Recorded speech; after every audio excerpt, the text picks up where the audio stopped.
All right. Welcome, everybody. And today I have Dr. Neil Bernard, an author, clinical researcher, the founding president of Physicians Committee for Responsible Medicine and the Barnard Medical Center. And I'm really happy to have him join our winter conference and share information about all these things that can be really useful in various directions that have to do with nutrition, with diabetes, with COVID, with anything that is in that direction. So thank you.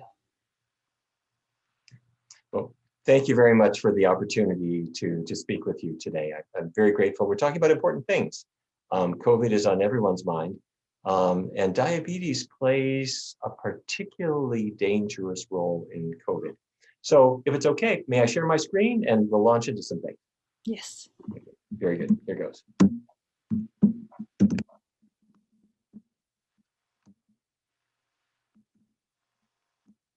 Okay. When the pandemic first emerged in China, it was very clear that this virus didn't affect everybody the same.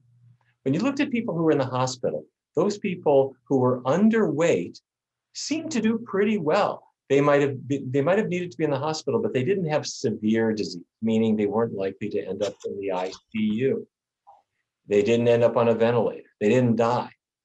People who were called normal weight, 19% of them had that problem. People who were overweight, 29%, and people who were obese, 39% had serious disease. So right away, we knew there was something about excess body fat that could turn COVID into a killer.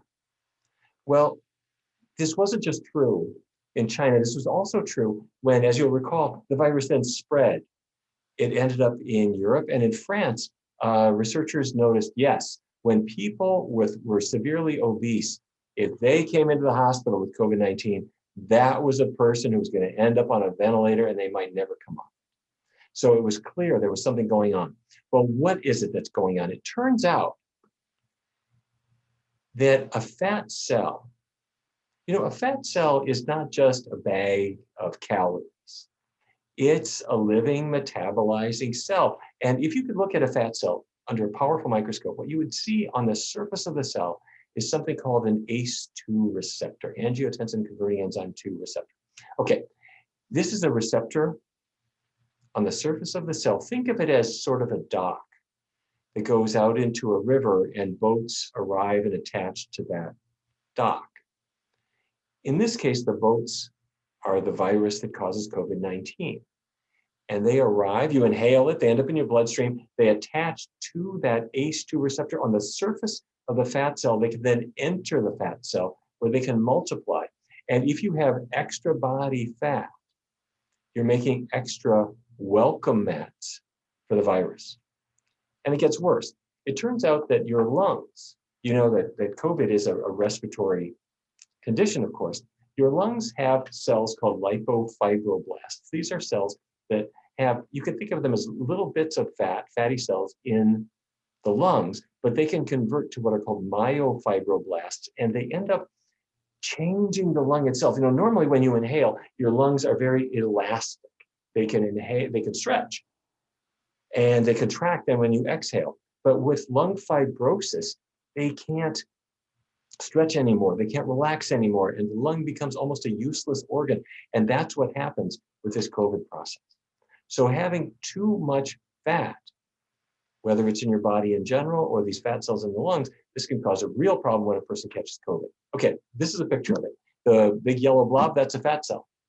And you see at the very top there, you see that sort of little Y-shaped structure at the top, that's the ACE2 receptor. That's where the virus attaches. Then it goes into the cell and multiplies. Trouble. If we've got too much body fat, if we wanted to get rid of body fat, now is the perfect time to do it. Okay, but it's not just body fat. Researchers in China noticed something else. If people did not have diabetes, but they caught COVID, their mortality was about 2.7%. If they caught COVID, but they had diabetes at the same time, 7.8% mortality. So having diabetes was bad. But it wasn't just a question of whether you had diabetes or not. If you had diabetes under poor control, meaning your blood sugar tended to be high, 11% mortality. If you had diabetes, but it was really well controlled, 1% mortality. Now, what was the difference between these two groups? The way we look at control in diabetes is with a measure of blood sugar control, blood glucose control, that we call A1C. And hemoglobin A1C is just an index of what your blood sugar control has been like for the preceding 3 months or so. And if a person has diabetes, I want it below about 7, and then I'm going to call it good control. So the poor control group, they averaged about 8.1%. The good control group, they were around 7.3%. It's not really great control. Here's the point that I'm making. The difference between 8.1% and 7.3% is really small. Let's say a person's in poor control of their diabetes, and they came in here to our clinic, and I put them on a low-fat, completely vegan diet, plant-based diet. If their A1C was 8.1 to start, it would be dropping to 7.3% or even or below for the vast majority of people that we would be treating. You can get from a dangerous situation to a good situation really rapidly. Okay, so we've been talking about diet and its contribution to obesity and to diabetes, which are conditions that can lead to COVID being a real problem. But let's not forget where COVID actually started. It started in the live animal market. In China, it was bats that naturally can harbor coronaviruses. They're put into the live animal market and they're mixed with other animal species. But these markets exist in the United States too. It's not so much bats, but it's chickens and ducks and geese and so forth that people feel a need to eat. And yes, they're in China. And when you have multiple species that the virus can pass through, it will change. In Asian countries, animals are often purchased alive and kept alive. Like these are live animals on the handlebars. Why? Because it's partly tradition. It's also partly a lack of refrigeration. People want to keep the animal alive until just about supper time because they don't have a place to refrigerate the carcass. Cheerful, isn't it? In the United States, of course, we have this industrialized production of animals, chickens, cows, pigs, and other animals too. And that causes a place where viruses can easily pass from one animal to another, and they can change as they do.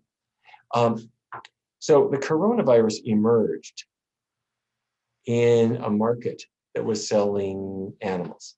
And it may not be entirely coincidental that coronavirus is an anagram for. Yeah, you got it. All right. Let me go back a little bit. Researchers have been looking at viruses and how they change. And I want to walk back to 1918. You know, the Spanish flu, where millions upon millions of people worldwide were killed. This was a bird virus, we believe, according to the best evidence we have, probably in wild birds, maybe a wild duck. The duck has the virus. The duck happens to settle down with your domestic flock, and the virus can then pass to your birds, and then it can pass to the person who is out feeding the birds. And so you have a wild animals virus now arriving in people. Here's what happened. This virus was new to human beings. They had no immunity. It caused a massive influenza outbreak in 1918 that lasted really the better part of 2 years. Then people developed a certain amount of immunity to that virus, that H1N1 influenza virus. They sort of got used to it and were able to keep it from being quite so severe in subsequent years. But in 1957, something else happened. That same virus, if you look at the second panel, you see on the upper right there, there's that H1N1 human virus that came from 1918. We've been passing it around ever since, but it sort of got married to another virus, an H2N2 virus, came from another, say, wild bird. The two of them combined their genetic traits, and now through a process we call reassortment, you've got a whole new virus that you have no immunity to. And the 1957 Asian flu killed lots and lots of people because we've got a new virus. And again, this all comes from having animals in our midst when we really should not be having them. 1968, Hong Kong flu, same thing. You look in the third panel, upper right, you see that H2N2 human virus. Sort of the green and red stripes. Now, right to the left with the H3 avian virus that's all yellow, that contributes its genetic material. You've got a new virus, and now you're going to have a whole bunch more people dead. So researchers have said for a long, long time, if you have a poultry farm, if you have a mink farm, if you have a farm with pigs in it, you've got lots of animals then interacting with the human caregivers, where you can have, or slaughterers as the case may be, and you can have the virus passing back and forth. As it does, the virus changes in two ways. It can become more pathogenic, meaning more deadly. It can also be more transmissible, because normally you don't pick up an animal virus. They die when you get them, but as they start going between species, they can become more transmissible to other species, including humans. So, okay. By the way, it's not just viruses, it's also bacteria. If you go to the store and pick up a chicken package is frozen, you thaw it out, and then a little bit of the water kind of dribbles onto your chicken counter, and you say, oh, that's just the chicken juice, and you wipe it up with your sponge. It might occur to you that chickens aren't fruit. They don't have juice. That water that just dribbled out is the cooling bath water that the chicken carcass was put in to cool the carcass down right after slaughter. And so it's mixed with feathers and feces and bacteria of many kinds, and particularly E. coli bacteria. E. coli bacteria have been isolated from urinary tract infections, of course, very common. 70 or 80% of urinary tract infections have the genetic blueprint of a chicken-borne E. coli virus. In other words, what we think is happening is that people eat so much chicken, they're eating it at restaurants and whatever, they're picking up the bacteria, they swallow them, and they go through your system, and it's just a little couple of inches from the anus to the urethra, and they can then colonize the bacteria, leading to a bacterial infection, a urinary tract infection. The point really here is animals carry infections that you don't want. Okay, so let's say we decide, all right, I get it. Coronavirus was caused by eating animals, and when you eat animals, you get diabetes and excess weight. It becomes a potential killer. True. Let's talk about weight loss and healthy ways to go about it. Our research team here did a weight loss trial in overweight women. They were all after the age of menopause. They had all done Atkins, South Beach, Nutrisystem, Jenny Craig, you name the diet, they had done it. They all felt stuck. And they all said, gee, my metabolism is, when I was a kid, I could eat anything and I wouldn't gain weight. But now, I'm 55, 60. I just look at food, I gain weight. What's that about? I got no metabolism anymore. Well, so what we did, we randomly assigned them to either a low-fat vegan diet or what I'm going to call a conventional diet. It was actually designed after the guidelines of the National Cholesterol Education Program, NCEP. It was what used to be considered a heart-healthy diet. Not so much red meat or chicken or fish, low-fat dairy, that kind of thing. That was the conventional diet. And we compared it to a vegan diet. And we did not limit calories. We did not ask people to exercise, and we did not give them food. They had to figure it out on their own. And so the vegan diet was fruits, grains, vegetables, legumes. And when I say legumes, I mean beans. Beans, peas, lentils, and also bean products like tempeh or tofu, plus vitamin B12, very important, that was supplemented for everyone.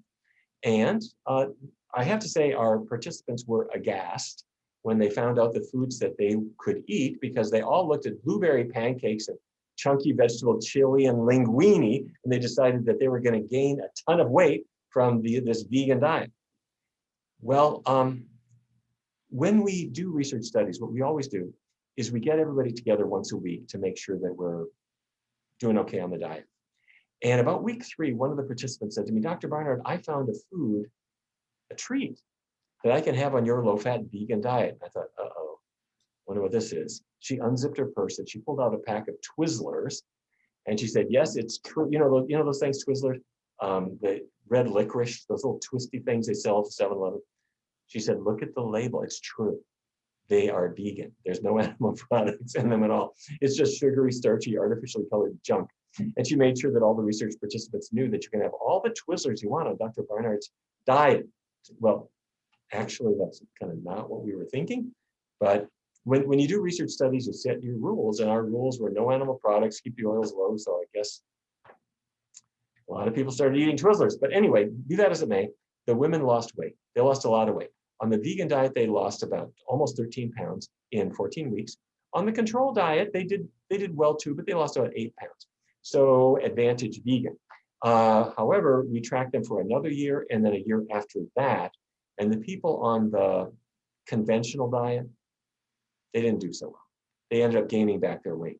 But the people on the vegan diet were skinnier at a year, but they were skinnier at 2 years than they were at 1 year. In other words, you're making a qualitative shift in what you eat, rather than just trying to starve yourself, rather than trying to just eat quantitatively less. You're making a qualitative shift. You're eating different foods. You're eating foods that have fiber, that have complex carbohydrates, that don't have the animal fat, and frankly, don't have a whole lot of any kind of fat, and you lose weight.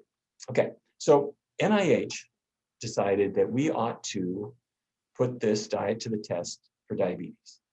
Okay, now, remember, diabetes, COVID comes in, you got diabetes, we're talking trouble. So if I can get diabetes under better control, that's great. So here's what we did. This was our study back in 2003. A plant-based diet versus a conventional diabetes diet.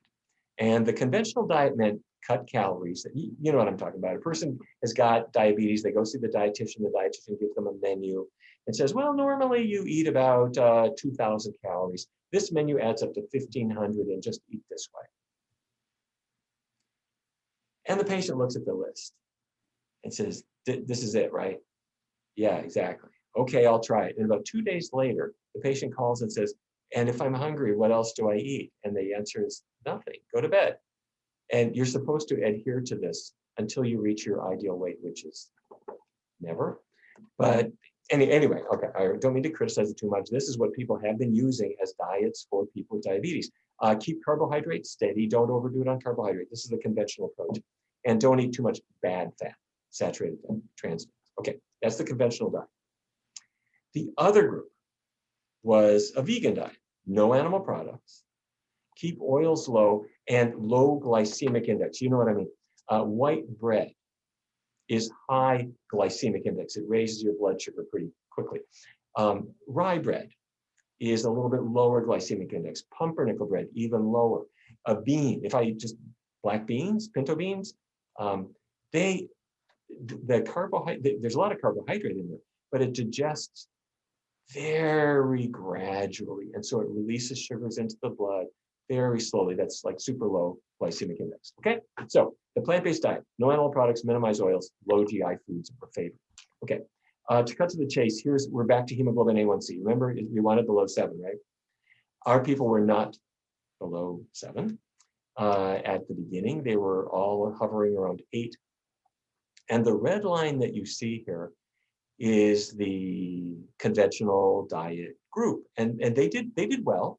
They dropped from about 7.9 to 7.5. Good, that's a good change. But now look at that blue line. That's the vegan group. They dropped by about 1.2 absolute percentage points, or a little bit more than that, 8.1 to 6.8.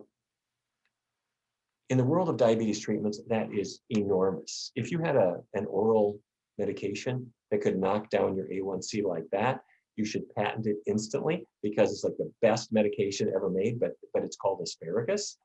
It's called, this is vegetables and fruits and whole grains and beans, just simple plant-based foods without a lot of hoo-ha in it. Okay, so other researchers have done similar diets and similar studies, and our team has done others. And this was a meta-analysis done in 2014, summarizing all the results of all the studies that have been done. And if you have not read a forest plot before, that middle vertical line, see there's 5 vertical lines, the middle one is 0. If you're to the left of that line, if the little black squares are to the left of the middle line, that means A1C got better. And as you can see, it got better in every study. It's very consistent. You bring in people, put them on a low-fat vegan diet. It's not like some of them get better and some of them get worse. It's extremely consistent. It's a terrific way to get your blood sugar down and lose weight along with it. Okay, so this is the diet: fruits, grains, legumes, vegetables. Add your vitamin B12. Okay, let me walk you through how this affects blood sugar.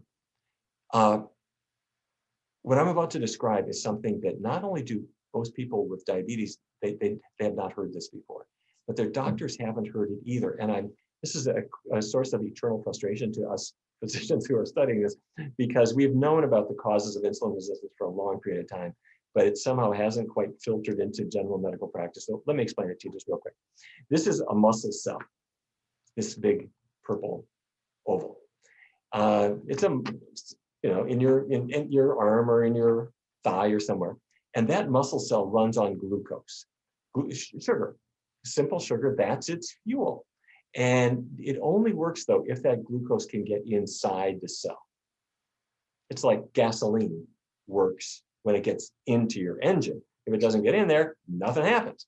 So the problem is that muscle cells have a membrane that does not let the glucose in. It just bounces right up. Okay, the body is regulating the sugar. It will not let it in until you have a receptor and a key. Now that key is called insulin. And if you can't see this on the right-hand side of your screen, if my little photo strip is getting in your way, you can just minimize that so you can see.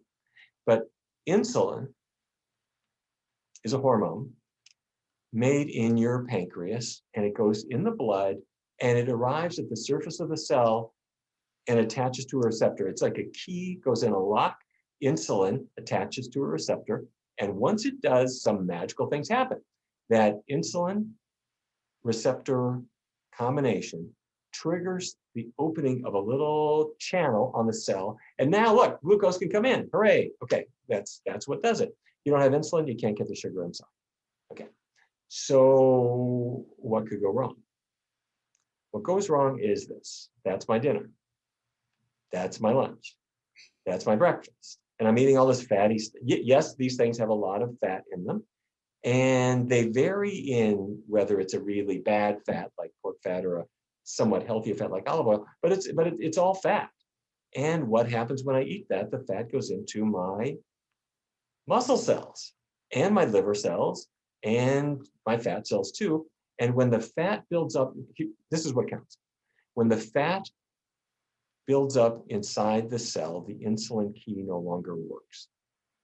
We call it intramyocellular lipid. It's fat inside a muscle cell. So the key says, all right, let's open it up. Come on, let's get the sugar inside. But nothing happens. This is insulin resistance. The key does not work. The glucose stays outside and your blood sugar rises. And now anything you eat an apple, your blood sugar rises. You eat some bread, your blood sugar rises. Have some rice, have some organic brown rice, your blood sugar still rises, right? Because you can't get the sugar inside your cell. What do I do? Let's say I go into Dr. Barnard's clinic and we say, all right, plant-based diet, there's no animal fat in it anymore. And we're going to keep all the oils pretty low, and something remarkable happens. The fat in your cells starts to dissipate. You're not eating fat anymore, or not very much, and it goes away. And when that does, your insulin resistance goes away too, or it improves, it reduces. And now that insulin key can open up those channels, and now the glucose can come back in. You're turning the diabetes process around. Hooray! So everybody's happy. So that's why the hemoglobin A1Cs in our participants, they just go right down because you're getting the fat out of their cell. Cool, isn't it? All right. So let me take you to New Haven, Connecticut. And I want to show you a study that Kit Peterson and Jerry Schulman did. They brought in 26 young, skinny, healthy people who didn't have diabetes. And they gave them a glucose tolerance test. If you never had one of these, what you do is they give you a little cup that's got 75 grams of sugary goo in it. It's like syrup. You drink it down and your blood sugar is going to go up. And in some cases, you're going to be insulin sensitive. That means your blood sugar will go up, but it'll come right back down because your insulin will get it into your muscle cells, into your liver cells. Great. But some people are insulin resistant. That means they drink the sugary stuff and their blood sugar goes up and it won't come down because their cells won't accept it. Okay. So then let's look at who these people are. Young, they're in the 20s. The people in the left are what I'm going to call the normal group, the insulin sensitive group, 28 years old on average. The insulin resistant group, 26. Okay. Young, skinny people, 132 pounds, 141 pounds. And those A1Cs are normal. They don't have diabetes. However, now I'm going to put them in a scanner. Magnetic resonance spectroscopy. That's what it looks like. That's a big donut-shaped magnet. And they go inside, and I'm going to look into their muscles. And I want to show you what I found. These, on the left-hand side of this graph, every dot is a person. Every dot is a person. And these are the control subjects, the ones who were healthy, the ones who were not insulin resistant. And what I'm looking at is intramyocellular lipid, the fat inside their muscle cells. These are the people who are insulin resistant. Okay, remember, these are young, thin people who don't have diabetes. But the fat is building up inside their muscles. You with me? That intramyocellular lipid is higher in them.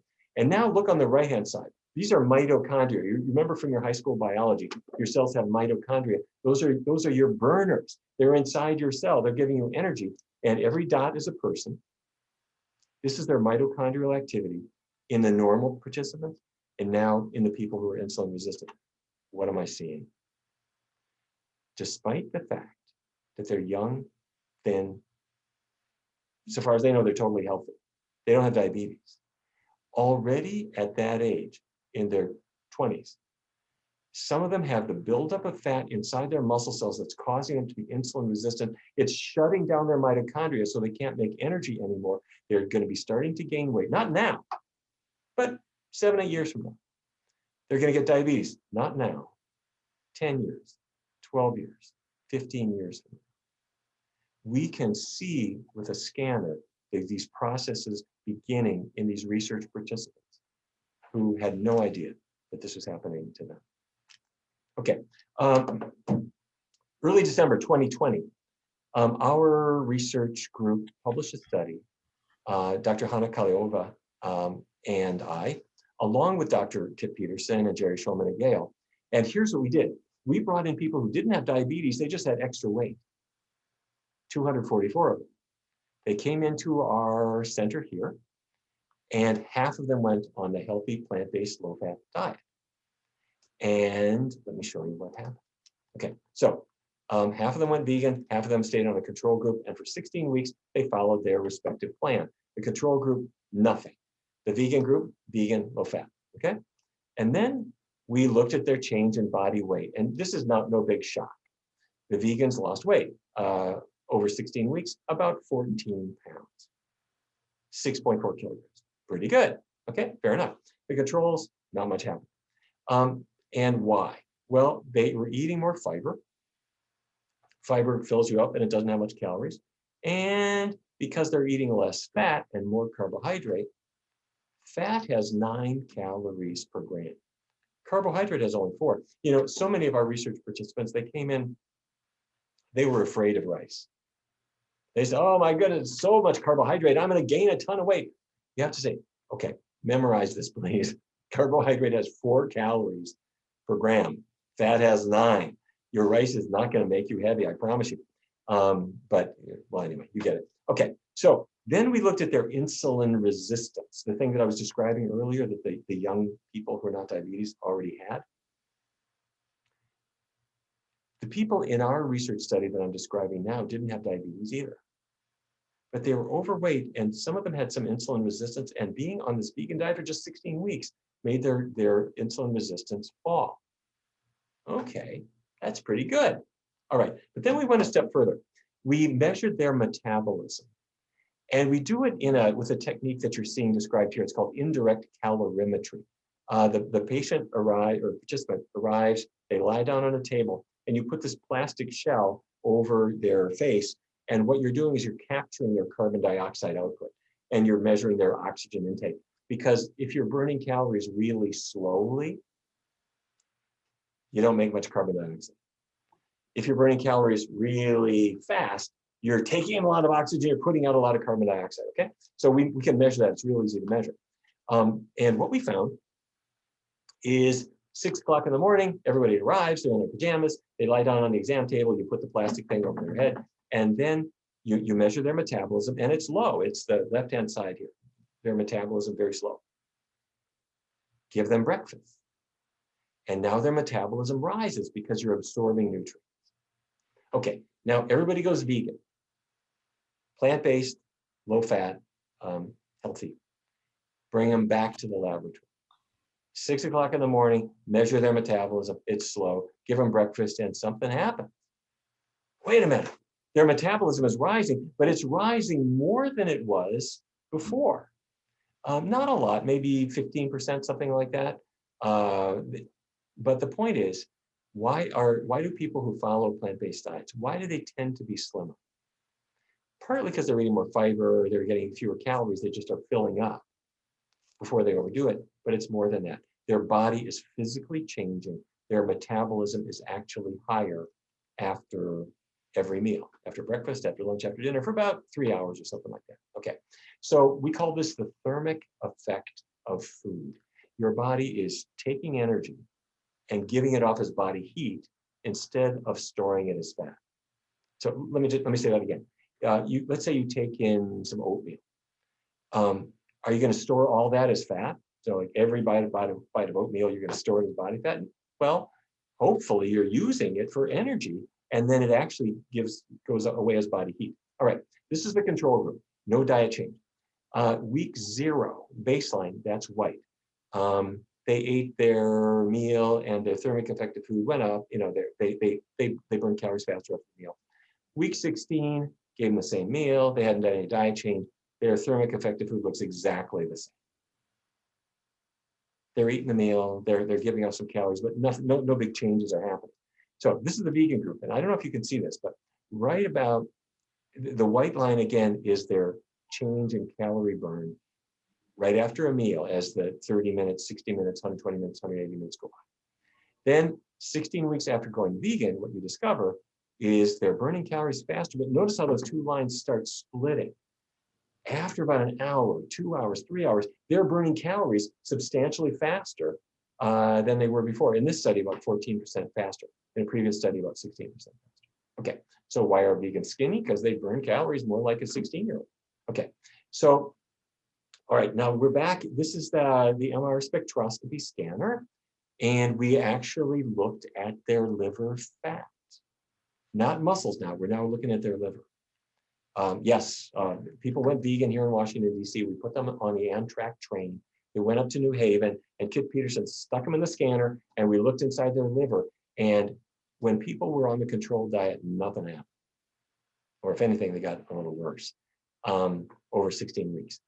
But on the plant-based diet, on the vegan diet, their liver fat dropped by about a third, about 34%, meaning you're giving up a third of the fat stored in your liver, which is a good thing. You don't want to keep that.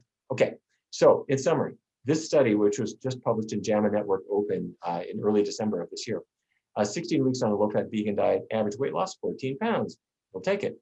Better insulin sensitivity, better metabolism, reduced liver fat, what's not to like. And in a year where COVID is finding people with diabetes, finding people with extra weight, looking for people who are insulin resistant, this is a self-preservation way to go. Okay, now, in case that wasn't enough, I just want to go over a few more details. I said that somehow the people on the regular diet had a slow metabolism. The people who got the fat out of their diet increased their metabolism. I just want to walk you through this real quickly. Okay, so this is that same muscle cell. That's a mitochondria. Those are 2 mitochondria. There's a whole bunch of mitochondria. Those are burners, and there's all that darn fat. For lunch, I'm going to have a bologna sandwich with extra cheese and mayo. And what happens? Within about 30 minutes, the fat in those foods gets into the blood, starts packing into the muscle cells, and you can measure. There it is. And the mitochondria get intimidated. They stop producing energy for you. So fat in the cells slows down your after meal calorie burn. What do? Get the animal fat out of your diet, keep the oils pretty low too, and the fat goes away. And now your mitochondria say, great, okay, wonderful. I'll give you some energy now. Thanks for getting rid of all that fat. Getting the fat out of your cells boosts your after-meal calorie burn. Not rocket science, very simple. The only problem is nobody knows this.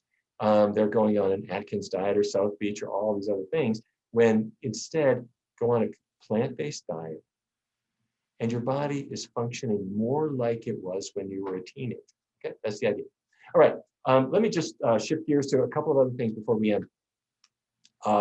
Obesity and diabetes are not the only concerns that we have when COVID is around. Hypertension is another one, high blood pressure. And if your blood pressure is lower, you're going to do better if COVID comes knocking. So what do you do about high blood pressure? Well, you'll hear people say to reduce salt, and that's a reasonable thing because salt will hold some water in your bloodstream. However, we can go further. When you substitute for the animal products you might have been eating, if you substitute plant products, they have very little sodium naturally, and they have a lot of potassium that lowers your blood pressure. That's good. Now, if you look at how much sodium is in plants, look at that, very little. And a whole orange has 1 milligram of sodium, an apple has 2, brown rice 20, a potato 13. But wait a minute. Let me take that potato and cut it up and throw it in the fryer. And it comes out as potato chips. And you put, potato chips aren't potato chips unless you cover them with salt. And so now it's got a typical bag of potato chips, 330 yes, I'm not making this up, 330 milligrams of sodium in 2 ounces. Ugh. Okay, if that isn't depressing enough, cheddar cheese. That's right. In the cheese manufacturing process, salt is used to control the bacterial fermentation, and they use a lot. 2 ounces of cheddar have more sodium than 2 ounces of potato chips. And if it's Edam, it's 500. And if it's Velveeta, it's 800, yes, 800 milligrams of sodium in 2 ounces. All right, don't eat that. If it were any worse, it would be Vaseline.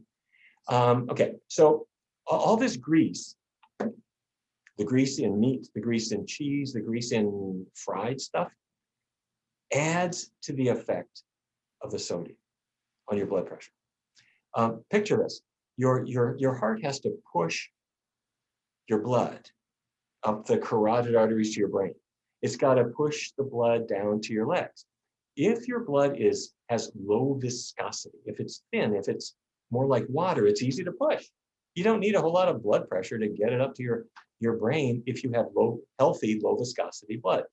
But if let's say I had a cheeseburger for lunch, the grease in there makes my blood too viscous, too thick, too much like grease, and it's not like water anymore. Imagine how much your heart is going to have to push to get grease up to your brain. Okay, so meaty diets increase blood viscosity. That increases your blood pressure too. So back in 1997, the DASH study began, and it instantly became a classic, because what researchers did is they took 8 weeks to lower your blood pressure. It was an 8-week study, very short study. They wanted to see if they could lower blood pressure, and they did it just with diet changes. That's all they did. They brought in a large group of people, 459. And they said, let's do 2 things. More vegetables and fruits. Let's reduce the meat. Let's reduce the fat. And I want to show you what they did.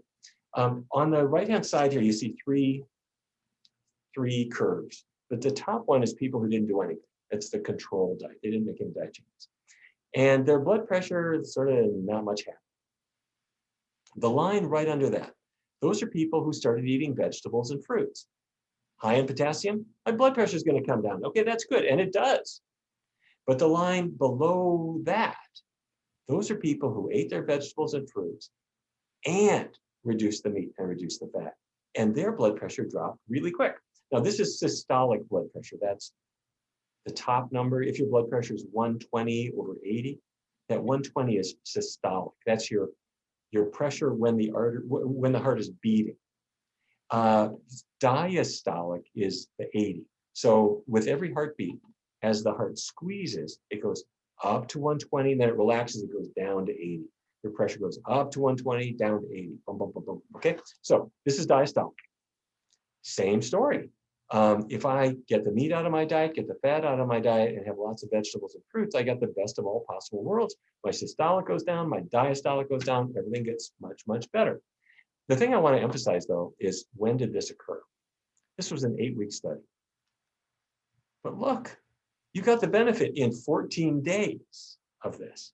All right, how many people do you think are going to get infected with COVID-19 after the next 2 weeks? You know, next month after, a lot of them. If they followed only this advice, get the meat down, get the fat down, increase the fruits and vegetables, eat plant-based foods, their blood pressure would come down within about 14 days. That's not all you want to do. You want to take care of yourself in every way. But the point is that diet changes are powerful and they are fast and they are comprehensive because they affect your weight, they affect your blood sugar, they affect your cholesterol, they affect your blood pressure, they affect all of these things simultaneously.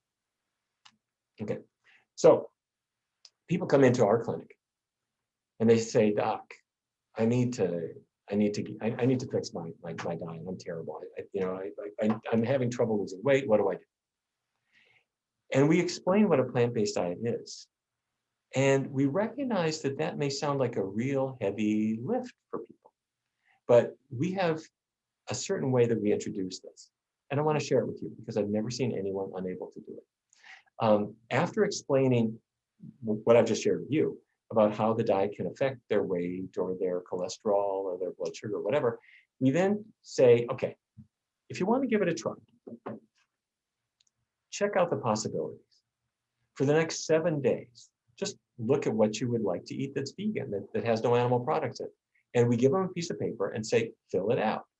Take this paper home, come back next week. And I want to see breakfasts and lunches and dinners and snacks that you actually like. Try them out. They got to have no animal products, keep the oils really low. And you give them some suggestions. Okay, so I could have, some pancakes or some oatmeal or whatever. I can scramble tofu instead of scrambled eggs. Okay, that sounds fine. And you say to the patient, if you don't like scrambled tofu, don't write it down. But if you like it, write it down. And then go on to lunch and you're going to try different things. I can have a veggie wrap or a salad or beans and rice or whatever. Try it. If you like it, write it down. And then the patient discovers, wait a minute, this sometimes works at a restaurant. I can go to an Indian place or maybe even an Italian place, maybe Latin American, easy. They got lots of things. And Chinese, like 3 dozen things on the menu, or tofu dishes, vegetable dishes, rice dishes, extra points for Japanese. Edamame, veggies, skip the fish sushi. But the cucumber roll, the asparagus roll, the sweet potato roll, the seaweed salads, the miso soup, you're in heaven. It's not only vegan, but it's also really low in fat too. Fast food, not the pinnacle of culinary art, but if that's where you are, see what you find. Okay, so the patient comes back. It's been a week. Doc, I found all kinds of great things. Here's my list. Okay, now step 2. Step 2 is to eat those foods for 3 weeks. So what the patient will now do is they're going to be 100% vegan, but that's easy because they already picked out the foods and it's only a 3-week test. At the end of 3 weeks, they will say 2 things. Number 1, physically they feel different. They're losing weight, their blood sugar is getting better, they're probably dropping their insulin doses already. Physically they're changing. But the other thing is that their whole attitude about food is different. They thought they couldn't live without a chicken leg, but they realize they don't really miss that. And they're discovering there are new foods and new recipes and new tastes, new products at the store. I never knew I liked seaweed. Wow, isn't that really cool? And then they discover that so many of their friends are going in the same direction. And their attitude just changes so much.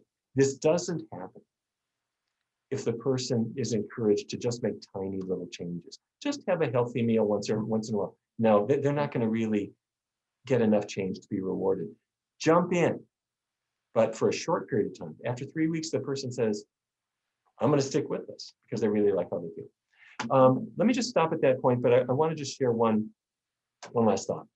And that is, I hope you've enjoyed this, but the people who need this message the most are people who are not yet hearing about any of this And so we need to spread this message to everybody we can, make some noise, and especially for children, because children today are growing up with far less than healthy diets. And if we make a little noise and get this life-saving message out, it can really change lives all over the world. That's our job.